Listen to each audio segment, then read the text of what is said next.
Çıktık şimdi, gündüz o kıçını düven kadının yerine gidiyoruz. Olay yerinde yengem bana olayı anlatacak. Canlı canlı bir şekilde görmek istiyorum. Nasıl?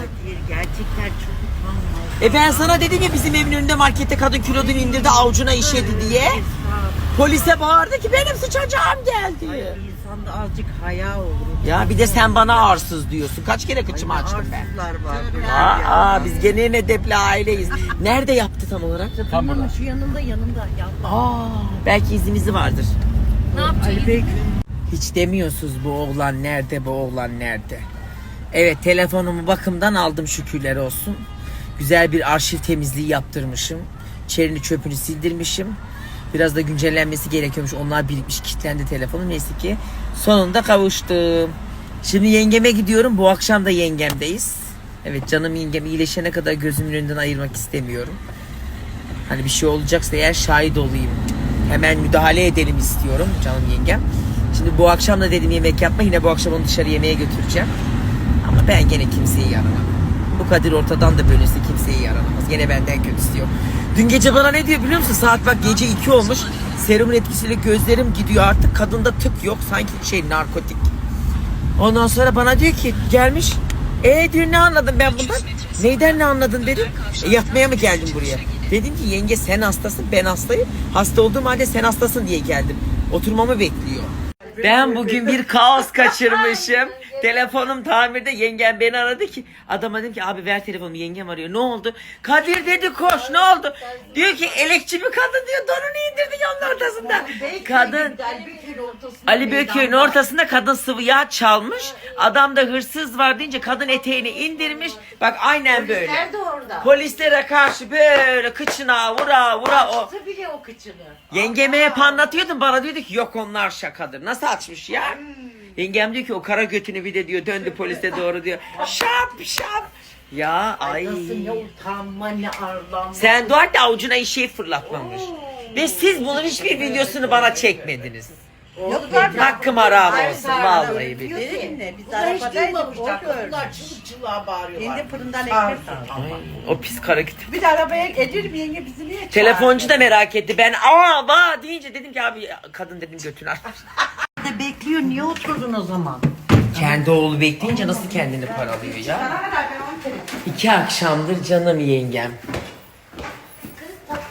bizi eve sokmamak için sürekli dışarı götürtüyor. Görüyorsunuz. Affediyorum. Oh Bak ne güzel edin. Ah. Oh çok güzel oldu. artık iyice. Yengeni götürmeyeceksin de kimi götüreceksin yemek? Aynen yengem. Şurada 5 Herhalde. yıl 10 yıl.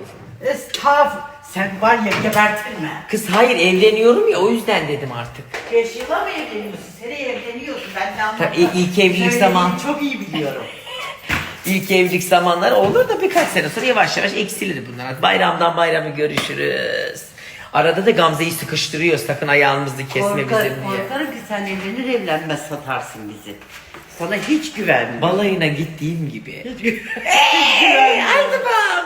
Aynen. Kerem var, Atakan var, artık ailenin bekarları onlar. Sanki onlar da bekar kalacaklar. Bu arada ben evleniyorum diye Kerem bütün ailedekiler ona kalacak, evin bekar olacak diye hazırlıklara başladı, ben size diyeyim. Çok sürmeden Kerem de her an sözlenebilir. Benimki de epey heveslendi. Peşine Atakan da anahtarı çevirdi. Aynen. Çünkü niye Kadir gidince işler bekarlara kalacak, akılları çıkıyor. Yengen yemek dönünce televizyonu açık bıraktı, camı açık bıraktı. Yengem biliyorsun. Kız oğlum aşağıda bekliyor. Hemen inin aşağıydı. Ay oğlan aşağıda Evdeki değil. televizyonu Sanırsın Sırbistan'dan geldi oğlan. Sabah zaten sizdeydi. Hayır aşağıda bekliyorum gelin dedi onun için yani. Televizyonu kapatsana camı. Atakan evlenince ben kapatır. hiç düşünemiyorum. Kocam Oo gibi- Engin Hanımcığım hayırlı akşamlar, nasılsınız? Aile apartmanı olunca her yerden bir akraba çıkıyor. Hamza sen nişana gelmişsin, halay çekmişsin, ben o kalabalık. Değil mi? Burada gözlüklü bir kadın var, bana bir yerden gözünü sürüyor ama nereden? Evet, akşam yemeğimizi dışarıda yedik. Akşam çayı içinde yolda yengem dedi ki kızlardan birine gidelim dedi. Biz yaptık, Büşra'yı seçtik. Ama sorsanız hafta sonu yengemde geçirdik. Muhteşem bir hafta sonuydu Ben de hayatım. kaçıyorum ya. Evet. O Nuh Nebi'den kalma çarşaf takımını altıma seriyor ya. Geceleri nasıl rahat yatıyorum, nasıl. 2.30'da gelip dürtüyor, yatmaya mı geldin diye. Ama gene de seviyorum ben bu aileyi. Hastayım ben. Bizim bu ilişkimiz hayatım harikasın. Bu ilişkimiz muazzam bir Gelirken ilişki. yapmak için gelmeyeceğiz. Aynen öyle. Ay, sabahlara kadar bekçi bir nöbet tutacağım. Kraliçe Elizabeth'le Diana gibiyiz. Samimi gibi görünüyoruz ama için birbirimizi kuyusunu kazıyoruz. Selma Alam da hiç dünya yası umurunda, çorba kaşıklamanın derdinde.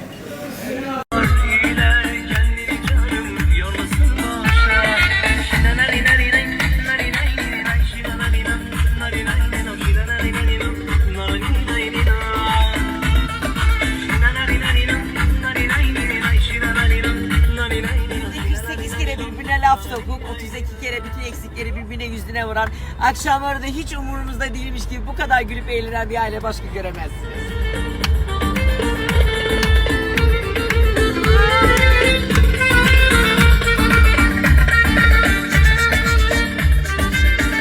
Bugün kurabiye yapmıştı ya, getirmiştin bize. Güzel olmuş. Babam attı ağzına, yedi filan.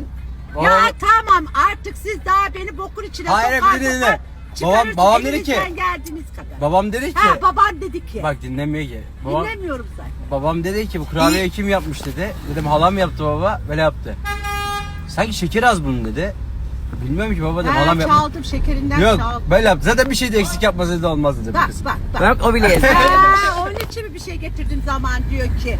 Bak Zehra ne güzel yapıyor. Ama Zehra gibi inat duyuyor onu, sana sevdiğinden değil. Ama ne size de bir şey. Zehra Ben dayıma de sen ne verirsen ver, ben de yengem vermesin de maalesef herkesinki tatlı geliyor. Ben size bir şeyler yapıyorum. Bundan sonra Aynen. De ki kulağının arkasını görürsünse Arkasını bundan sonra da onu görürsek görürsünüz. Ya canım alam, kıymetini bilmesinler. Gülüm halam Ama dedi ya. senin kesme çorbanın yerine hiçbir şey tutmuyor mesela. Ne Gül Hanım alam ne diyor? Güzel ona da güzel diyoruz zaten. Ya biz ki kakar yaparsın. Tabii ya, kesme çorbası çok güzel. Kız sen kendini prenses mi zannediyorsun kız ha? İdil. Evin içinde elbiseyle geziyorsun gece gece. He? Hala nişandan çıkamamış çocuk. Anan nerede? Sen değil misin? O Allah seni oyunlarda- kahretmesin, eve basmış yumoşun Ya bak sen ne gözünü. yaptın. Ne kokuyor? Ya canım kuzenim gene döktürmüş. Hayır, yarım saat önce Hayır, haber verdin. Bir şey diyeceğim, ay kurban olurum. Senin sevdiğin kekten senin yaptı. brownie'm meşhur biliyorum ve onu geçen istemiştim, yapmış. Biz de Senin şekerpareyle yarım saat profiterol önce almış. haber verdin bana. Ama bu Yarım şipşak saat bir önce. kek zaten. Ellerine sağlık aşkım, harikasın. Görüyorsun ama bak. Maşallah. Sana memleketini hatırlatmak için. Ağzını Büşra inanır mısın, amcam Konya'dan gidip şöyle dolapta duruyor. Biz Konyalılar bunu asla yemiyoruz. Sadece alıyoruz ve götürüyoruz başkalarına. Dedim ki sizin kardeşi Konya'dan almış dedim. Kadir memleket hasıtı çekiyor ya, ona koyayım dedim. Diyorum ki daha 2 sene önce Konya'ya gitmiştim, aldıklarım buzlukta duruyor halinde. Bana Biz oradan- Konyalılar bunu asla yemeyiz, hediye götürürüz. Bana oradan şey al. Sevgisi var kız. Kim ağladı? Atakan. Atakan'ın da kız sevgilisi olmasına bende mi olsun? 6 tane bacının arasında büyümüş. Daha ne sevgilisi olmasını bekliyorsun? Geldiği zaman Kayınço sevgisi mi olacak? ağladı. Ne olacak? Biliyor doğumlarda bir sürü yemek yapıyoruz, yiyoruz. Oğlan askerde acından ölüyor o yüzden. Yengem aşırı duygusal düşünüyor her şeyde. Söyledi bu kadar şey yapma. Bakın alt üst takımlarım her bir akrabamda var. Benden çalmışlar. Bak Büşra'ya geldim, üstümü değiştirdim. Yengemde de bir takım şortum. Gene niye Arzu'nun kertenkelesi peşime dolanıyorsun hala? Makas almak istiyor benden. Bir koy çayımı içeyim ya. Ay hala. Sürekli bir sevgi. Allah kurban olsun seni Yerim verelim. seni. Kıskanıyor halacığım, yapma. Fatih, Öp bir kere de görsün. Öp bir kere de görsün. Nerede bu tableti? Canım halam kan çekiyor işte, ne kadar da olsa. Var olsun onu. Bacımın bacısı, yüreğimin acısı. Ah ah. Bak ya hani. Şimdi şuraya Elin kusacağım, iyisi yapmayacağım olmaz oradan. demişler halacığım. Elin iyisi olmaz. Yapmacığım, Ya. oradan kusacağım şimdi Ama şuraya. yengem ona diyor ki ititi yemez diyor bizim için. Aynen.